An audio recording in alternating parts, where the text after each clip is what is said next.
In the earliest pages of human history, before cities rose and empires wrote their glory in stone, there was a silent field. There, amid the wild scent of sheep and the smoke of a makeshift altar, two brothers offered the best of their labor to the Creator. But the silence of that field was broken by the oldest sound of human pain, the betrayal born in the blood of one's own blood. This is the story of Abel, a name that in Hebrew means vapor, breath, something brief, fleeting, and yet eternal. The man whose life was as short as a sigh, but whose faith resonated beyond the centuries. Abel. A short name, but laden with echoes that have resonated since the beginning of humanity. He is the second son of Adam and Eve, born not in the perfect garden, but in a world already marked by sweat, thorns, and distance from God. His life begins under the weight of a story that is not his own, but whose consequences he feels at every dawn. Unlike his older brother Cain, Abel does not seem to struggle against the invisible chains of anger or ambition. Rather, his existence is like a thread of light in the midst of a harsh land. He was a shepherd, familiar with the slow pace of the flocks and the silent language of the countryside.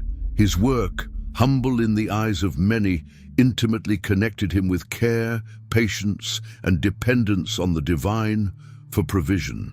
With every step he took alongside his animals, he learned that life is a gift and that every sincere offering is born from a grateful heart. He did not carry in his hands fruits plucked from the earth with effort, but creatures he had raised with dedication and tenderness. Abel is not remembered for speeches, conquests, or human feats, but for a single gesture, presenting to God a pure offering, chosen from the best he possessed.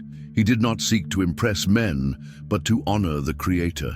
His gaze was not directed toward what he would gain, but toward the one he served. This transparency, this unfaltering faith, placed him at the center of the first great moral drama in human history, the contrast between genuine worship and empty adoration. But behind his serene figure lies a profound reality. Abel is the first martyr, the first to shed blood not for his own sins, but as a victim of injustice. His story is not only that of an innocent shepherd, but that of a man whose silent testimony still speaks, spanning millennia, to remind us that true greatness is measured by integrity and devotion, not by power or recognition. Humanity was in its infancy. Adam and Eve, expelled from Eden, raised their children in a hostile world where sweat and pain were already the currency of life. Cain, the firstborn, was a farmer. He worked the land with patience and strength. Abel, the youngest, tended sheep, learning to guide, protect, and feed defenseless creatures.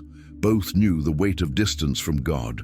Both had heard from their parents the stories of the garden, the forbidden tree, the river that watered all life. But while Abel's heart was inclined to seek the lost closeness, Cain's hardened at the thought that his efforts might not be enough. At that time, there were no temples or priests. The altar could be a simple stone. Worship was a raw and sincere act, where the fire ignited not only the offering, but also the intention of the heart. Abel and Cain were more than brothers. They were the first heirs of humanity, the beginning of all human relationships. But an invisible contrast was brewing between them. While one lived in contentment and trust, the other struggled between ambition and frustration. Abel did not provoke. His simple, upright way of life became a mirror that revealed Cain's inner wound.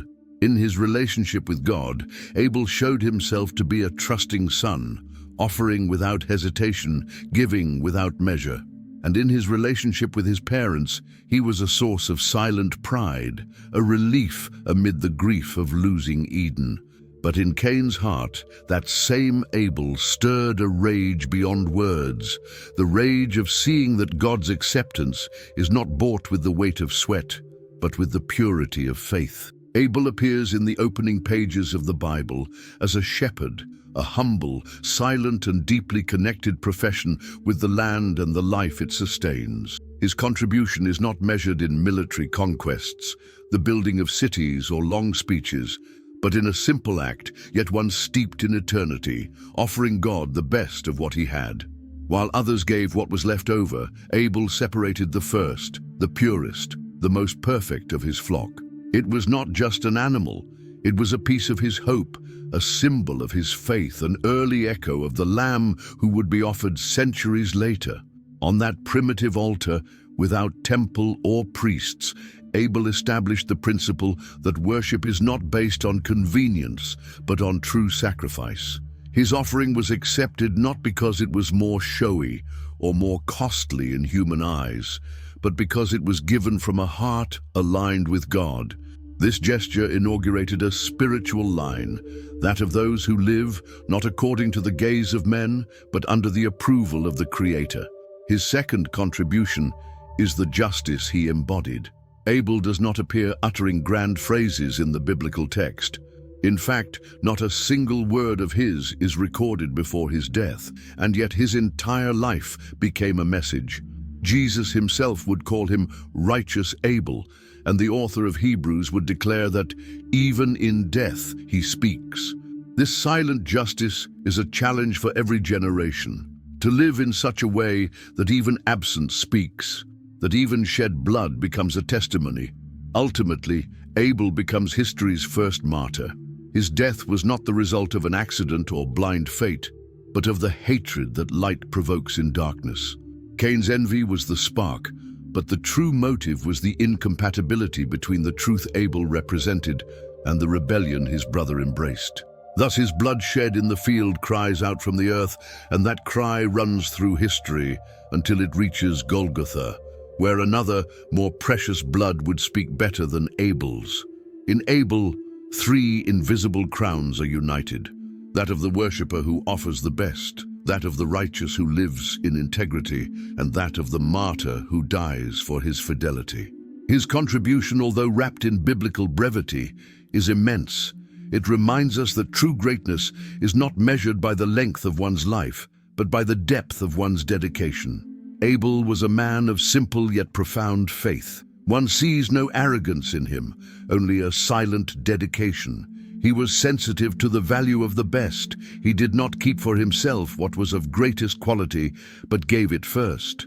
His sense of worship was imbued with humility and reverence.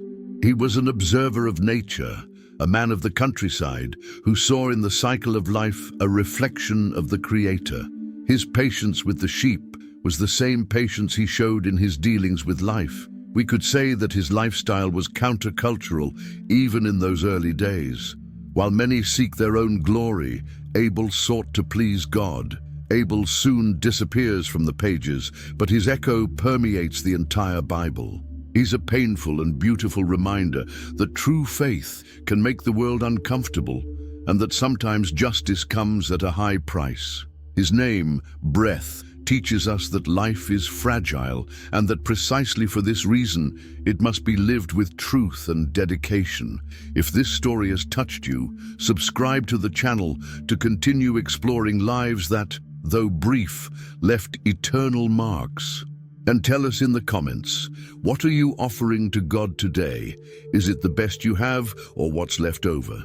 May your life, like Abel's, even in its briefness, speak powerfully through the centuries.